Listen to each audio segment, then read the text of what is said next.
Hello, everyone. Welcome. I'm Taryn Bowe. I am the Associate Director of Maine Writers and Publishers Alliance. For the last 10 days, we've been working with a team of people and partners to host the 2024 Maine Lit Fest. It's been a great stretch of literary events, workshops, and conversations held across the state, and we're so grateful that AudioFile magazine has been one of our sponsors. Tonight, we're turning the reins over to them for a behind the scene glimpse of what it takes to bring an audiobook to life. We are in great hands with Michele Cobb as our facilitator. I'm going to introduce Michele and then I'm going to let her take it from there. Michele has served on the Audio Publishers Association board since 2001 as a director and officer and is currently executive director. She is a partner at Forte Business Consulting, which provides business development services for the publishing industry, and she is publisher of both AudioFile magazine and MMB Media. All right, thanks everyone. I'm going to hand it over to Michele. Thank you so much. And we're very pleased to be here partnering with Maine Writers and Publishers Alliance to talk audiobooks tonight. AudioFile is the #1 source for audiobook reviews, so that's what we do. And here we are tonight to talk about several fantastic titles. Closed captioning is available. You can just turn it on your local machine if you need it. And we will be taking questions. So please go ahead and put those in the Q&A box. I will try to take those as we go. And at the end, we'll invite everyone back for some other questions. All right, so let me start by introducing our guests. I'm going to start with Paul Doiron, who is the best-selling and award-winning author of the Mike Bowditch series, and which began actually with Poacher's Son in 2010 and continues with numerous additional novels and short stories, most recently Pitch Dark in 2024. And Paul is also the editor emeritus of Down East magazine. Then we have Henry Leyva, who's a classically trained actor who's worked extensively on stage and in film. As a voice talent, he has narrated hundreds of stories and starred in video games and dramatic podcasts and hundreds, if not thousands, of TV and radio ads. Henry feels privileged to have been the narrator of the Mike Bowditch series of novels for the past 14 years. And you know what's exciting? And was this complete surprise to me? Paul and Henry had never met until this Zoom. So we are getting a taste of their beginning of their relationship. Next up, we have Morgan Talty, who's a citizen of the Penobscot Indian Nation. He's the author of the novel Fire Exit and is a nationally best-selling and critically acclaimed story collection, Night of the Living Rez from Tin House Books, which won the New England Book Award, was a finalist for the Barnes & Noble Discover Great New Writers, and was a finalist for the 2023 Andrew Carnegie Medal for Excellence in Fiction.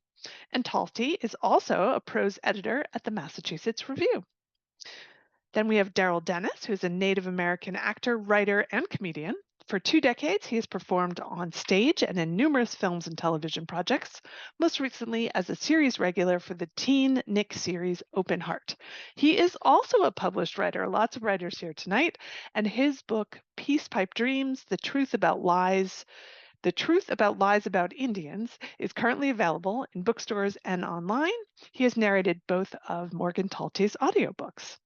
So I'll remind everyone that the Q&A box is there to take questions, and then I will invite all of our speakers to unmute and say hello, and then we'll get to the first set of questions. Hi, everyone. Hello. Nice to see you here. Darrell is based in Los Angeles, and Henry is coming to us from outside New York, and Paul and Morgan are both in Maine, right? As we should be. Yep. Excellent. Hi, So some everybody. great local talent here. All right, so I'm going to ask Paul and Henry, hi Henry, to go ahead and turn off their cameras for the moment, and we will start with questions for Morgan and Darrell. So Morgan, can you just give us a little kind of elevator pitch or quick summary of your book? Not really, but I can. It was so hard to describe this book. I think my editor was the one who ended up writing the synopsis because I couldn't wrap my brain around it. I think it was just a thing, but I've gotten used to being able to now tell it. but it's sort of the main character is Charles. He's this grown man, and he's kind of pinched between two generations. One where he's in his past, but also like in his future in a way, but he's stuck in the middle and he's torn between both. And we go back and forth in time, and we really just see him kind of interacting with his mother who's suffering from illnesses, and we see him hanging out with his good friend Bobby, who is the Fellis, I would say, of this type of this novel. But the real story, the real heart, not that Louise isn't, but is the secret that he's been holding on to. The secret that across the river from him, there's a girl, Elizabeth, who is actually his daughter, and his her mother, when she got pregnant, was only a quarter blood, which meant that the child wouldn't be considered native because Charles was white and had grown up on the reservation. His mother had married in, and so Mary, Elizabeth's mother, lied and said the child belonged to this native man's Roger, and um, that's been her truth her entire life. But from the very opening line of the book of Fire Exit, Charles says, I wanted the girl to know the truth. And that's what the book is about, her knowing the truth. It's about the secrets and the things we don't know about ourselves that other people do. And it's this tug of back and forth. I think, at the same time that Charles's mom is slipping away, there's also this slippage of Elizabeth as well, and it's kind of ripping him in half. But yeah, I think I think that's the best way I could summarize it. Thank you for that. And I was surprised to hear as well that you and Darrell have never met. Is that correct? So Never met. here we are, like blossoming these relationships right here at the festival. So, all right, Morgan, you've given us this great summary of the book, and I'm curious because many of us, myself included, are in that sandwich generation, right, where we're sort of walking the tightrope of aging parents with health issues, plus we've got our own kids. Charles is also dealing with that topic of being an outsider. So tell us, what inspirations did you have for the character and how did you develop this story? Whew. Honestly, it's interesting is the whole, I said the story is sort of like,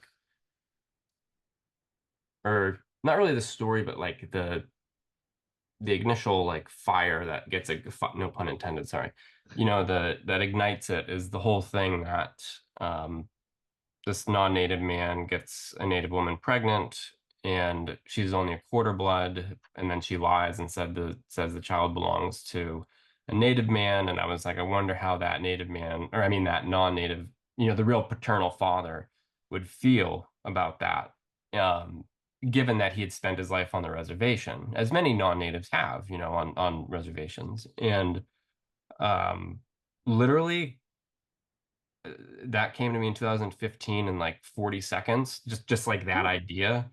And I was, of course, outside the English department at college, and brooding, right, and I just it came to me, and I flicked my cigarette, and I just moved about, and I didn't write it until like 2 years later. But no, I thought about it. It came to me in thinking a lot about federal Indian law and policy, and trying to think about the very strange, weird holes that exist, um, to find something that I could use to ignite a story. And so, like, that's not really the story. The story is the interactions with the people, and what you feel.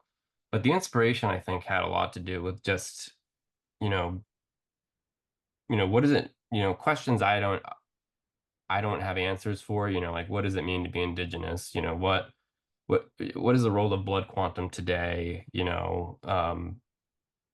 Those sorts of things. But I was like, no, I can't stray from the characters. I can't leave them behind. And yeah, so I think, I don't know. I kind of let the characters tell me what they wanted to do when they became fully realized. I wrote six. This is the version that exists, is the sixth rewrite. So I rewrote it 5 times. I got lucky. Some people end up writing like 10, 20, 40. But this is the one that's published is the sixth iteration of the book. And so I really, really knew the characters well when I went to write them. I knew what they wanted and what they didn't want and that sort of stuff. But that was really a lot of the inspiration. One moment in the book though was inspired from like real life moment, but yeah, as spoiler, I won't say it. Okay. So Darrell, you haven't met Morgan, but you obviously, you've been hired to narrate this title. So when you receive a book, what's your process for how you set out to put it together, and how do you bring all of your acting skills into that narration work? I think for a lot of people who do audiobooks, they start off as, in the acting field, be it stage, film, and television. It's one of those things. I mean, for myself, I kind of fell into it. I've been doing it a lot since I kind of fell into it accidentally. A friend of mine, a struggling actor in LA, always looking for the gigs and that sort of thing. And a friend of mine did an audiobook and recommended me for something. So I went in and auditioned for it. Then all of a sudden it started steamrolling from there. So yeah, I didn't really know anything about the audiobook process, and maybe that's a good thing because I came from a theater, film, and TV background, so I kind of approach every book like I would like a film or TV or theater script in a lot of ways. And so for me, what I do, and I know a lot of people have different ways of doing this, is I kind of just scan through the book. I just like, I don't go into a deep reading, but like I just enough so I know who the characters are, I get a feeling for them. And then when we start the audio recording purpose, I kind of feel my way through those characters as we go. And sometimes if the character really isn't, I'm really confused, then I'll have to go back and do it.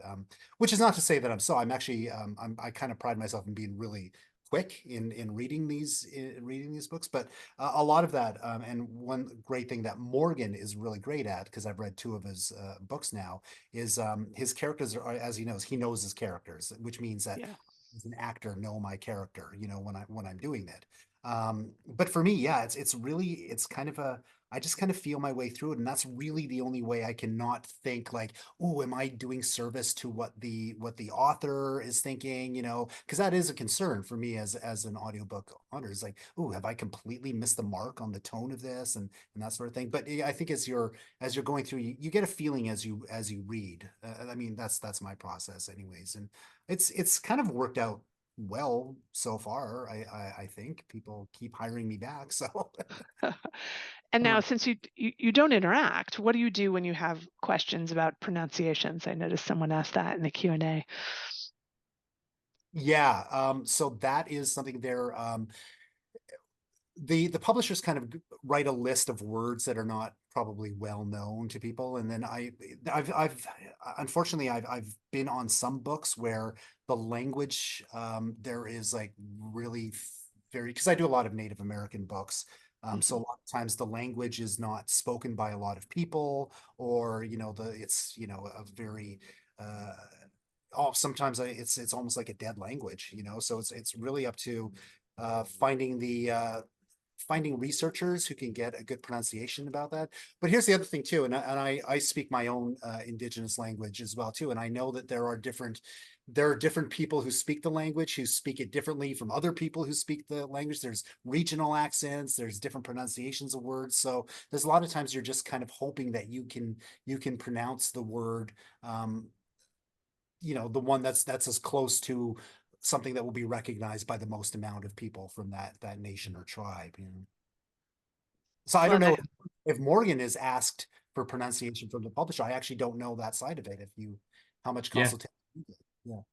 Yeah, they had reached out and asked for a list of words on how to do it, pronounce them, and I had to do like an audio take, and I went through each word and I pronounced them, and I deliberately pronounced them like without um like accents or anything, because I wanted, I think in the back of the book I write about why I chose to do phonetic spelling, like my own phonetic spelling of Penobscot words, is because there's native people out there who don't know their language, so like I didn't want Penobscot people or Passamaquoddy people who don't know anything about their history, heritage, who are living in out of state, being unable to read the word. I wanted it to be accessible in that way. But yeah, no, they asked me, and it was funny being like, piggy, fart, and like having to say like, that stuff that I always liked. But there are other times during the process, if you're unsure, and sometimes you'll be with your director or whatever, and they'll be like, I don't know, I've heard it this way, and I've heard it this way. So they'll actually go on the internet, and there's sites you can go to for where they like there's 25 different people saying this word, and hopefully you come to one where that's as close to the realization as you're hoping for. Yeah. And when you were doing audiobooks, generally they're really trying to get that word for word match, right? So making sure that it's when it's unabridged, everything is supposed to match. Do you ever have trouble, Darrell, if you want to like move things around or say things in a different way? No, I've actually gotten pretty good at it. Unlike acting, where you can sort of have a little bit of freedom. I mean, unless you're doing Shakespeare or whatever, you really do have to be word for word, because there's a lot of respect. You cannot change the author's words. You cannot change their intention. You can, so you have to do it. But you do as a reader, and I'm sure the other reader here will say, like, there's this thing you have to do, which is called pickups, where after you've completely read the book, they bring you back for another session to fix all those mistakes you inevitably make on every single book.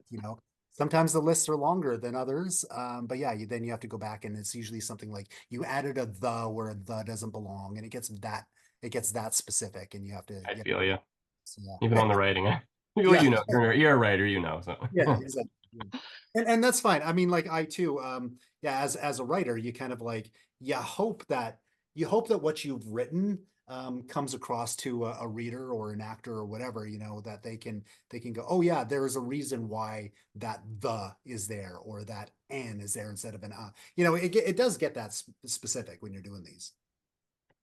And Morgan, though you haven't actually met Darrell, did you have a say in the casting of the book? Yeah, they asked. Well, no, they're like, well, Darrell's doing it, and I was like, no, no, just kidding. No, they And just no, rightfully so. they Rightfully so. that's why we never met in person. There's a whole backstory there. Oh boy. No, I didn't. I was just ecstatic that somebody was turning my book into an audiobook. I mean, it just felt really cool. And you had done There, right? Darrell? Yeah. Yeah, I mean, I knew Tommy, and so I was like, well, I feel like I'm in good hands. Like I was like, yeah. So I no, we'd never met prior. Or I didn't have a say or pick. Like they weren't like a lineup and people in audiobook jail or something. I don't know. No, normally they'll just send a few samples of people. There's no Maybe, audiobook jail. maybe Yeah. they did. No, I don't know. Yeah.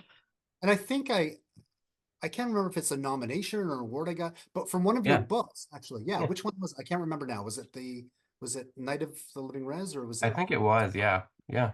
So yeah, so I got an accreditation out of it. So thank you, Morgan. Thank you. Yeah. Thank you.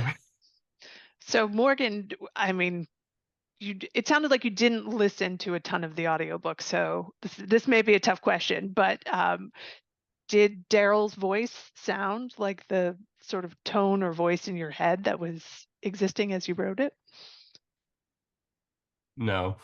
And I don't know if Daryl gets that a lot from people because it's interesting. It's like I'm like curious what like how other people hear, narrators' voices when they're like reading, for example. Like I wonder how I hear, you know, um, you know, I don't know, anyone or Gilead by Malin Robinson. The voice in that is so like like you hear it.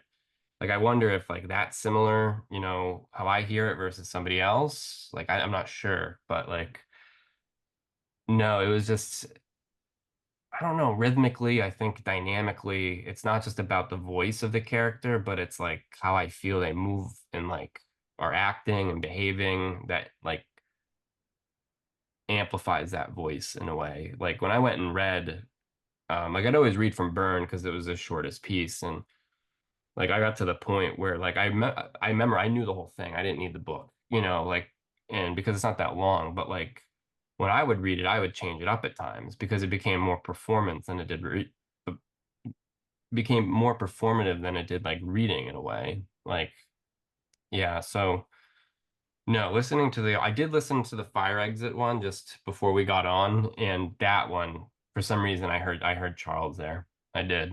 Um, and not to say that you didn't get it right in Night of the Living Reds, Daryl, at all. I'm just saying it's like weird being in like, I don't know, it was my first book and I was like, no, like I have to hold it, I can't hear it. But yeah, it's very weird. It's just different. It's just very, very different.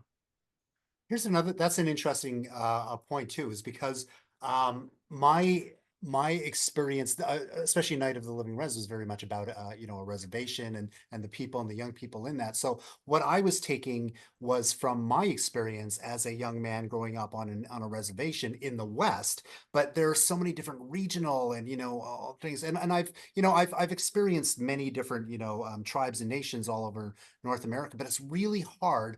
There are such cultural differences between throughout the nations and the tribes and stuff. So to try to put my experience into what a Native American from a reservation sounds like compared to Morgan's version of what that sounds like, and then put that with the narrator's version of telling that story and what it sounds like, and it's a really, that's why it's like it's almost impossible in a lot of ways. You just have to give your own interpretation. That's why I said I started off just saying, I can't, get bogged down with what I'm doing. Otherwise, I'll be paranoid. I'll be a nervous wreck, hoping that I didn't destroy. This is the old joke about writers.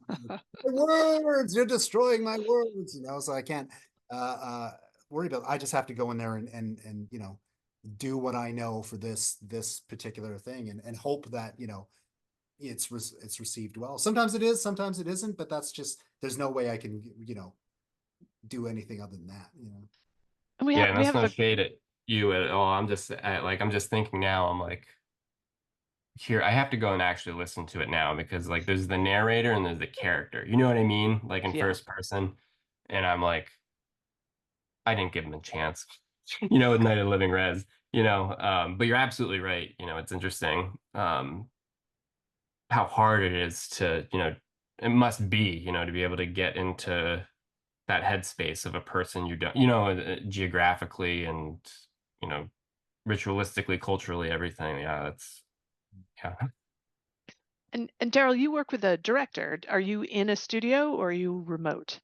Yeah, no, I've a lot of audiobook narrators do have their own studio. I just don't have the setup for that at this point, and or the time really to sort of get that set up. So usually when I'm doing something, I'll go, to one of the many recording studios there and work with a, professional director who's there to guide me along the way. And it works better for me if they can afford to do that.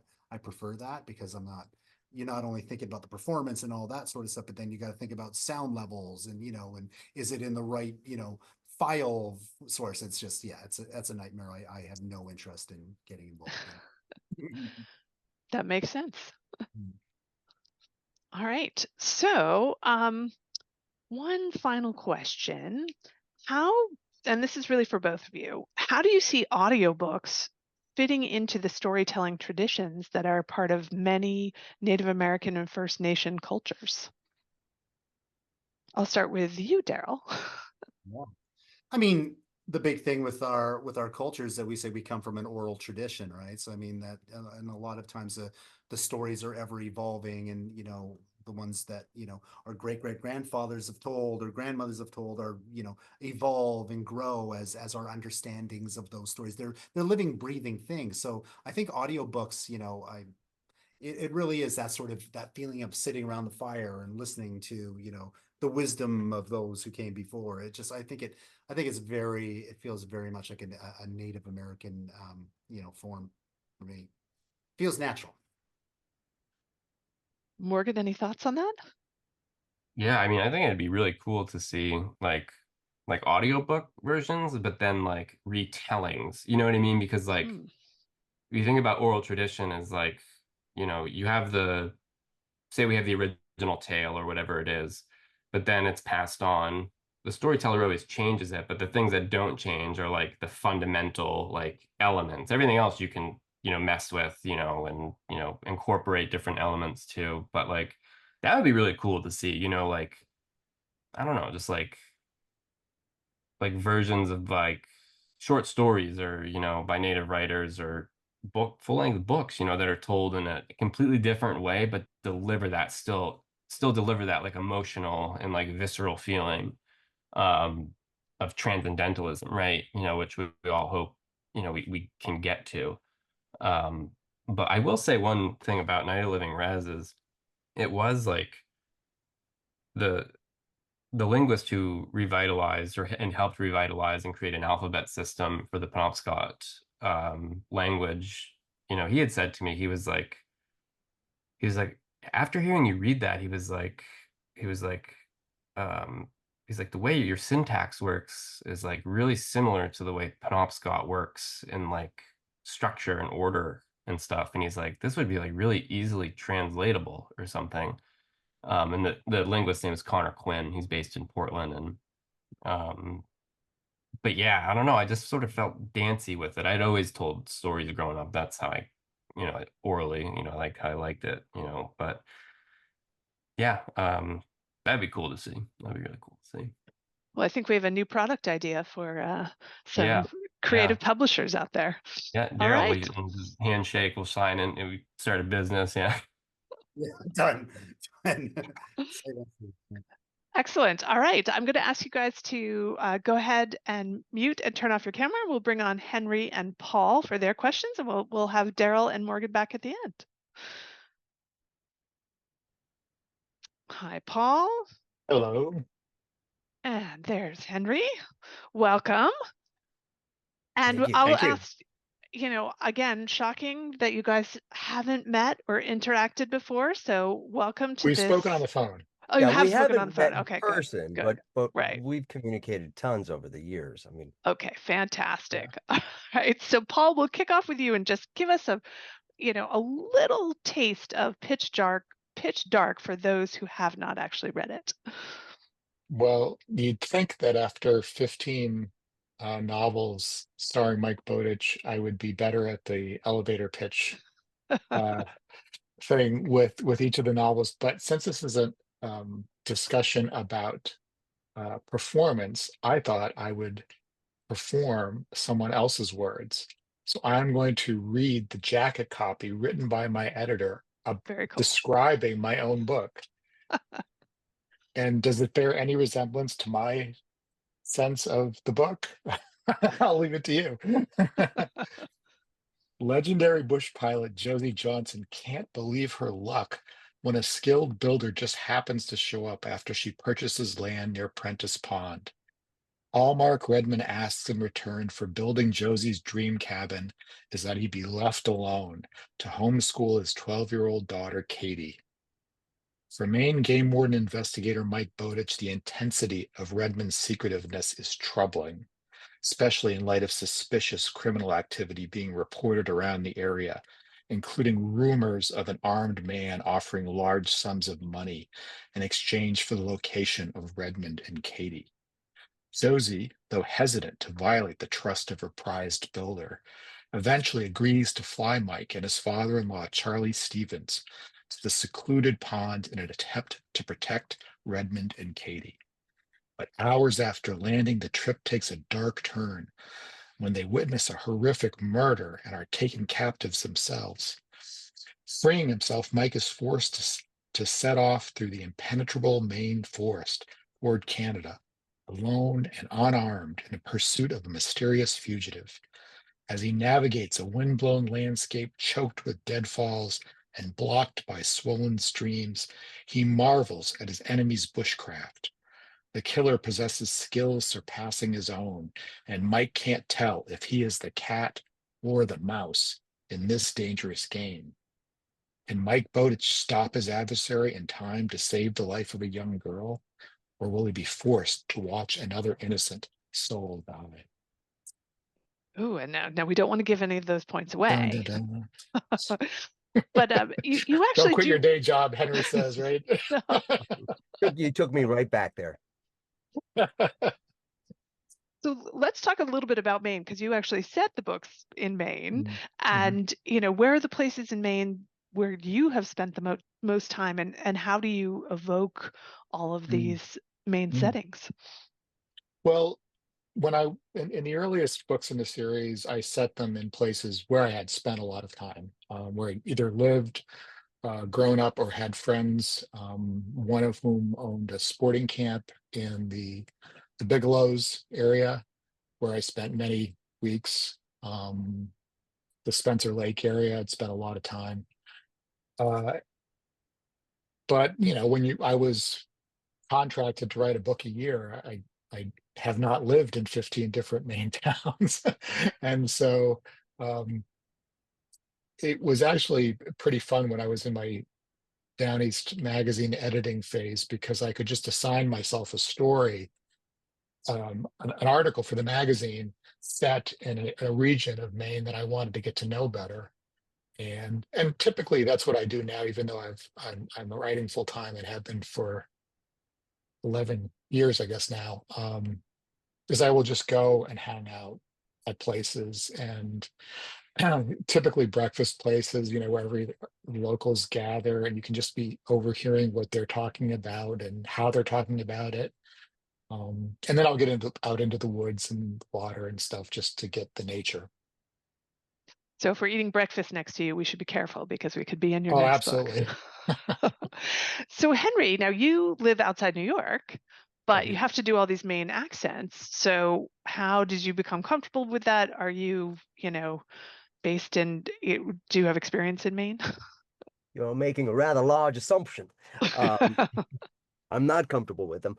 I'm very fond of them, but uh, every time, you know, whenever it comes time to prepare for the book, uh, the next story I have to go through and kind of see, okay, this guy's from here, she's from over there, and trying to, figure out where they're from. And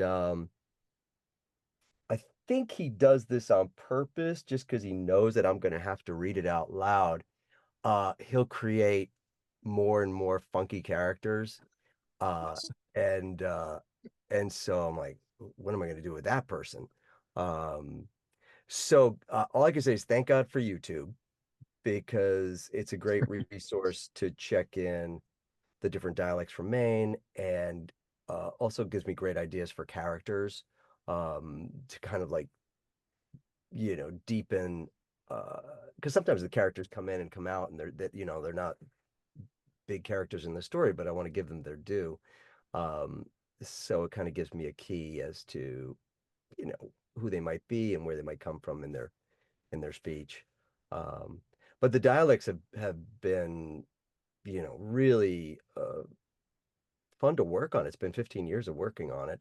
Um, Charlie's probably my favorite, because he's just, personifies that old Maine smile, and he's knows what you're thinking.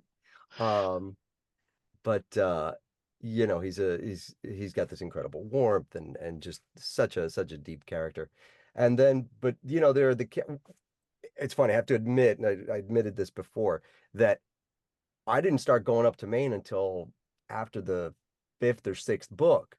So again, all I knew was what I saw on YouTube and from the movies, and a couple of people that I knew from Maine. But when I started going up there, I was like, wow, there's a whole world of people up here who don't have an accent at all. Yes.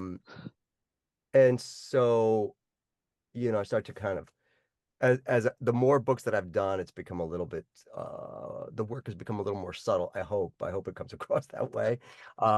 It's a mix of laying it on with a trowel, and then backing off with the right characters. And like I said, Paul manages to write them all into the story, so I get to work on it all. Now, we heard from Morgan and Darrell that they hadn't actually even talked on the phone. So you two have at least been interacting. Paul, were you involved in the initial casting? No. Um, they did not, Macmillan Audio did not ask me if I wanted to narrate my own books, thank God, because I'm not an actor. And nor did they give me a choice. And in fact, actually, The Poacher's Son, the first book in the series, was narrated by another actor who is a great actor and has a magnificent voice. But it was not right for Mike Bowditch. And that version was the initial version of The Poacher's Son. What's so interesting is that then after Henry took over, Macmillan went back and had Henry redo The Poacher's Son Nice. so that the series is consistent with Henry as Mike. And I just think When that's they really when they cool did that that, they I did it. thought, oh, I might have a steady gig here.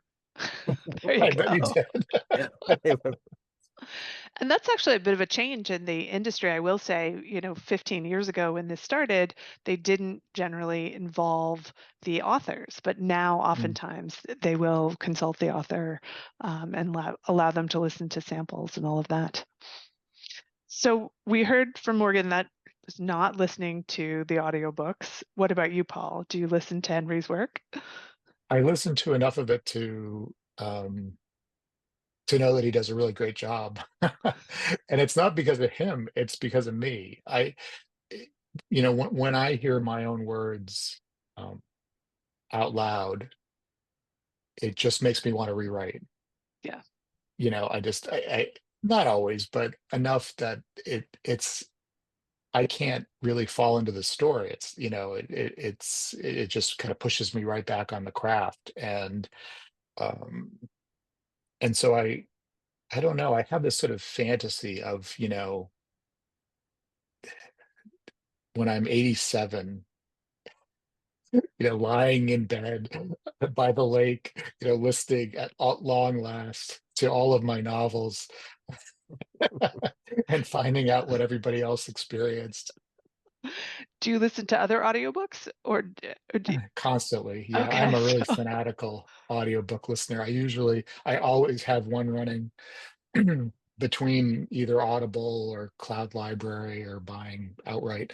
Um, and I alternate between fiction and nonfiction. So most recently, I listened to The God of the Woods by Liz Moore for fiction, and then don't read any deep meanings into this, but Quit by Annie Duke, ah, which is a business. You probably know it, Michelle. It's about how we should quit more often in life, quit things, but I'm not quitting writing. good to hear. I'm sure Henry's glad to hear that as well. That's good news. That's good news. So, Henry, do you go to a studio to record or are you recording at home? Um, I'm actually sitting in my home studio now, and I do a ton of recording here. But the one thing I won't do from home are audiobooks. Ah, I've got kids and dogs, and it never fails that whenever I've got to do a long form recording session, my neighbor decides to do an addition, or all of my neighbors decide to have their lawn mowed, their leaves blown at the same time. So for the sake of sanity, I just kind of said I'm not gonna do books from home. And it's a pretty quiet booth, but it can only take so much. So yeah, most of the commercial stuff and all the other, the fast stuff I record from home. But I go to studios and record the audiobooks. And actually it's more than just that. I mean, I really do need someone else working the board and another set of ears. And it used to be that I sound like an old guy now. It used to be um, that you had, you know, a board operator in there, and you had at least one director there overseeing, and sometimes you'd have a director and a producer in there at the same time. Um, so you had, a lot of ears on it. Um, and that's gradually changed. I think the sheer volume of how these things get churned out now, they've streamlined the process, but but even just having the board operator listening in and following along. I know when the other two gentlemen were talking about their process and having to go in and do pickups. When I'm recording, I like to just get lost in the moment, and the imagery and everything that's going on. And so I think I'm reading all the words, but sometimes I'm not. And but I've resolved that I don't take it personally if they say, Henry, we got to go back, you missed a word, or if I have to come back and do pickups, because to me it's more important to get the underneath stuff right and the relationship stuff right, and we could always fix that other stuff, and that's helpful. And someone had asked, how do you prep the script for these? Do you color code it? Is there anything you do with that? Did you see the movie The Beautiful Mind? Yes. When he's got the board up with the string and stuff like that. It's my beautiful mind moment. It used to be crazy for the longest time before iPads. You got a galley edition in the mail. It would be this huge package, and so you'd open that thing up and you'd start going through. And if it's a story like the Mike Bowditch stories, you've got multiple voices. So for me, it was like, how do I keep track of this? And so I bought like a box of different colored highlighters, and everybody had a different color. So I'd go through and highlight Mike's are in yellow, you know, uh, Charlie's in orange, and I'd go through the whole thing and make my notes and stuff like that. So yeah, I do all that ahead of time so that when we're recording, it's like visual cues and I can kind of keep going through, and it makes it easier. So I'm more in the moment of creation and less about the technical stuff of, what am I supposed to be doing here? Um, but I spend a lot of time on the prep work. And Yeah, there's a lot of now with iPads, we get to do it all on the iPad, and that helps a lot to do it faster. Oh, you know what I love? What I love is that you can push a button on the iPad in this app that we use. I annotate. So there's a section there, and it's a character, and so I can uh, open the thing, push a button right there by that line, and puts a little microphone, and I can read that line in that person's voice. So when we come back to it, Ah. hang on, guys, push the button. I listen to it. Okay, let's go. Um, so technology has made it easier. Ah, yes, I do remember breaking the spine of the book and making those photocopies of those galleys for you. So I'm happy that it is all electronic. I remember some producer telling me once he was doing an audiobook with a very famous actor who we won't say their name. They've since passed, but they meet, greet. The actor goes into the booth, and the first sound they hear is zip. He was opening the pouch with the galley in it. He'd never seen it before. Oh, wow. So they were there for a few weeks, working their way through that. Oh boy. It's definitely a marathon that you should prepare for to read an You should audiobook. definitely Yeah. prepare. But it's a balance too, because for me, the preparation is so that I can just kind of be free when we're working. And Darrell, when he was talking about the way that he works with text, he likes to find his way through it, and so he has his way of finding his way through it. And for me, it's also a process of finding my way through it, but I can't get there unless I've done all that tedious stuff. Excellent. Well, it's tedious, but we're the recipients of the wonderful work that comes through. So thank you. Hopefully. And Paul, I'll give you a minute to think about this Mhm. question because I'm going to take a technology question from the Q&A box. But Uh-oh. we want to know who your favorite audiobook narrators are, in addition to Henry, of course. But think about that. I'll give you a minute. Anyone but Henry Leyva. No, in addition to Henry, of course. But there's a question about technology. So someone asks, as technology changes from cassette to CD to other formats, what happens to old recordings? And a number of different things can happen. I'll field this one for us. Many times titles were converted from cassette to CD and then into the digital format, as long as the publisher still owns the rights to that recording. Sometimes the rights expire and that recording goes away and it might be re-recorded, or someone might buy the master and then make it into the other format. But different things can happen. So some of the older recordings go away and are never to be seen again, and many of them are converted into a digital format. All right, hopefully that gave you some time to think, Paul. Well, I sort of came up with two, and the first is John Lee, who Yes, does a lot of nonfiction. I assume he's British. yes, He has this masterful classical stage delivery of everything that he reads, and it just very strong, powerful voice, and it's like, you want him to read the back of a cereal box just to sort of see what he would do with it. Um, and then the fiction one, and it's killing me because I'm usually so good with names, but I believe his first name's Scott, and he does the James Lee Burke novels. Scott Brick? No, not Not Scott Scott Burke, Brick. Okay. who I I'm also trying to think like. who does the James Lee He Burke was in, he novels. was in No Way Out with Kevin Costner. Oh, He Will was Patton. Will Patton, Scott. Will Patton, yes, of Yes. course. I was Scott. thinking, yes, I was like, Yeah. wait, isn't it Will Patton? Yes. Why are you Great. confused? Yeah, no, Will Patton, he does a really good job with the Burke novels, and I always enjoy that, and sort of when I read a Burke novel, I hear Will Patton. Definitely.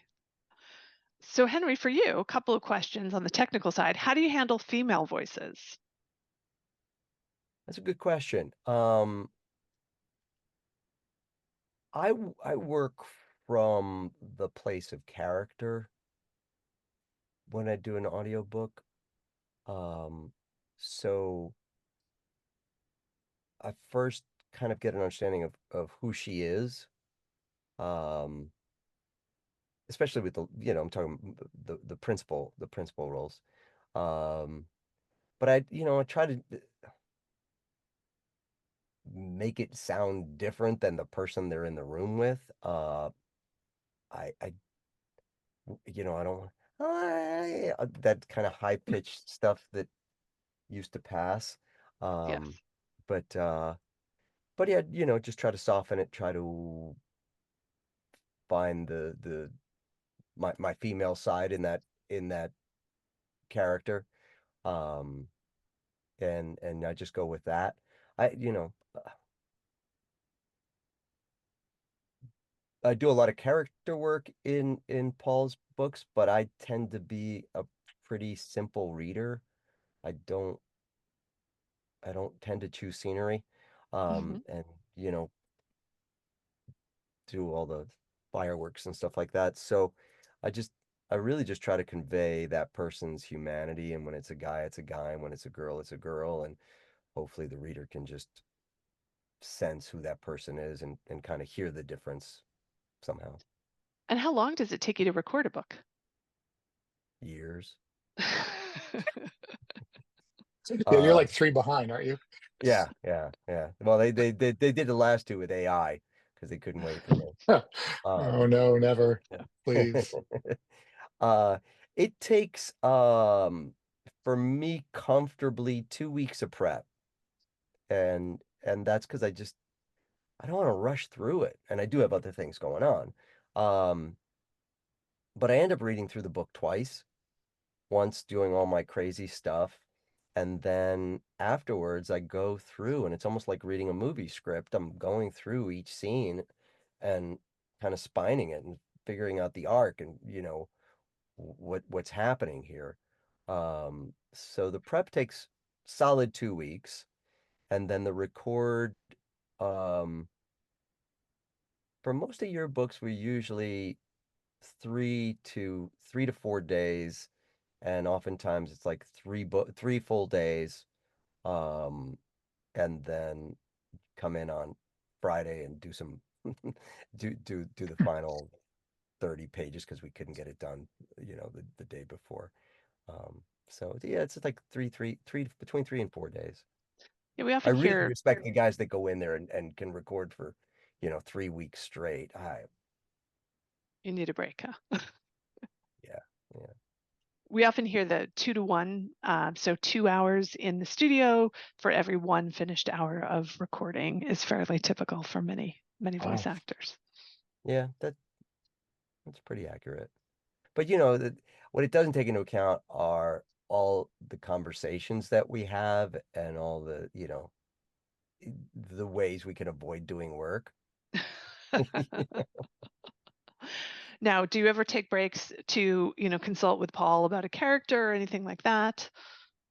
We have had moments where I'm like, guys, we need an answer on this because we need an answer on this. The character's going to come back, and you know, so yeah. But of all the different authors that I've worked with and have worked with, Paul's amazing. It doesn't matter. He's always back to you within like 10 minutes. So the signal in Maine must be There's a chain connecting me unbelievable. to What this are computer. the cell signal alone? Um, So Paul's writing about the wilderness of Maine, but he's not there in the that's wilderness right. of That's right. Maine. He actually lives in Central Park, Yeah, it's all an Florida. act. That's it. Um, no, but we do consult a lot, especially, with pronunciations. And I'm always embarrassed, but I will, words that have come up and like obvious words, because you think you know the pronunciation of it. And then the second you have to get in front of the mic and say the word, you're like, is that really the way you pronounce it? Or is it just the Yeah. way you think you pronounce it? And then invariably, if 3 people are in the room, everyone will have a different pronunciation. Like, oh no, I think it's this way. Um, so we go back to the source as much as possible. But Paul's And I great. think Like, Mainers are just, what's that? I think Mainers were just um, being curmudgeonly naming, choosing to pronounce some of our places the way that we do. Calais is callous. Yep. It's like I don't know. I think it's just another way to sort of stick it to the outsider, right? To say, well, if you don't know how to pronounce callous, it tells me a lot right there. I think that's true. I think they do it just so that they can tell who are the folks that are from away. Mm. Well, there you go. we know If the evil he's background of from Mainers there. he's from away. So one final question for Paul, and then we'll invite Morgan and Darrell to come back. But Paul, do you when you're thinking about writing about wilderness, is there Mhm. anything special that you do to sort of, invoke that or evoke that? Um, yes. One of the things that I did with Mike's voice, because the books are all in the first person, there's a single short story in the third person, um, that Mike, he starts out in the series at 24, and he I deliberately made the passages in which he's talking about the outdoors uh, more literary, lyrical, to suggest that it was kind of a hint about his future voice.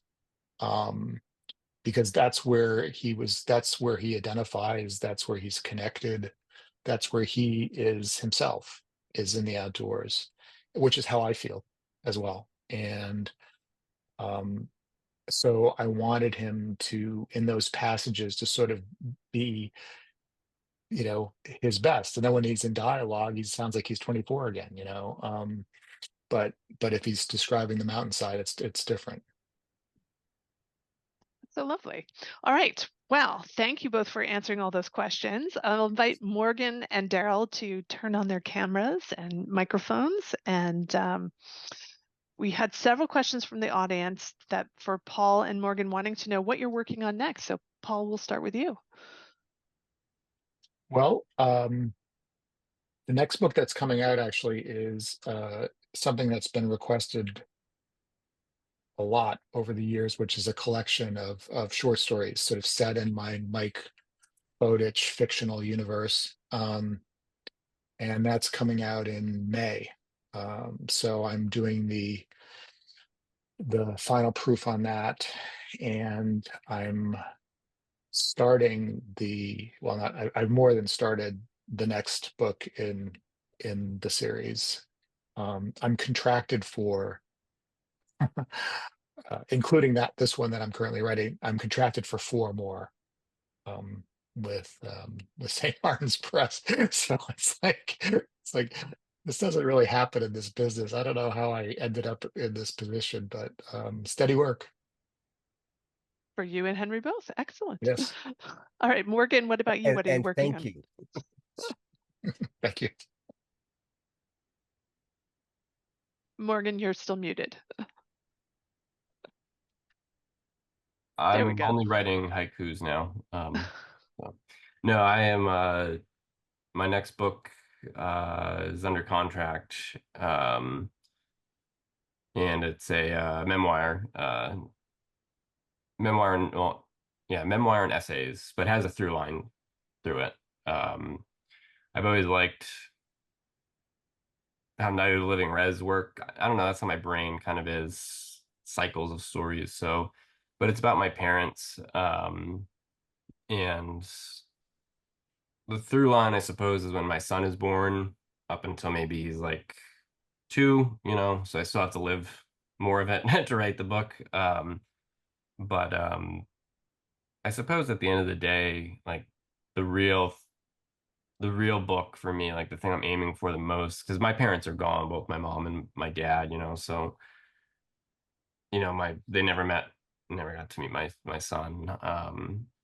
And but I want my children in the future to put the book down, and I don't even care if anybody else likes the book or not, but for them to put it down and be like, I feel like I've known them my whole life. So that's really like the mission, behind this book. But that book's under contract, and I'm rewriting a novel called The Year of the Frog Clan, and chipping away at a short story collection called Doomsday. One of the stories actually you can read. It's called The Prepper. Originally published in Never Whistle at Night, that Penguin Random House put out, and Narrative Magazine also reprinted it as well recently. So. Excellent. So lots more to read. And Henry and Darrell, we'll close out with you telling us what you're working on next. Henry, let's start with you.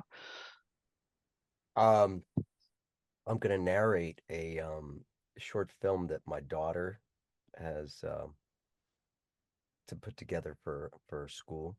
So I'm excited to collaborate with her, and I hope I don't get fired. Good luck with that. We'll hope that she's not too harsh. Mm-hmm. And Darrell, what about you? I don't really have any audiobooks coming out recently. I recently had a chance to narrate my own book, the Peace Pipe Dreams one, which was a really, really weird experience. And is narrating my memoir. That's right. Yes. Yeah, absolutely. But I've been doing a lot of filmmaking lately, and I have a movie that's out right now in the festivals and theaters, and it's making its LA premiere on November 3rd. So it'll be at Grauman's Chinese Theater. It's called The Great Salish Heist. It's a movie I wrote, directed, star in, and it's the very first Indigenous heist comedy. So that will be hopefully it'll be on a streaming service soon. And I have another movie that I wrote and directed coming out after that as well too, that I'm working on post-production. So yeah, that's what I'm working on these days. Wow, lots of great stuff coming out from these prolific authors and voice talent and filmmakers, a little bit of everything here. So I'd like to thank Paul, Morgan, Henry, and Darrell. And thank you, of course, to the Maine Writers and Publishers Alliance for our collaboration to bring together this conversation on audiobooks to Maine Lit Fest. We hope everyone here is listening to audiobooks, or if you're not, this will encourage you to listen to audiobooks. And please remember, if you need a recommendation, if you go to AudioFile, that's AudioFile, F-I-L-E, magazine.com, you can sign up for a free newsletter where you get recommendations and reviews from us weekly right to that inbox. I'm Michele Cobb. I'm the publisher of AudioFile magazine. And as always, I like to say, thanks for listening.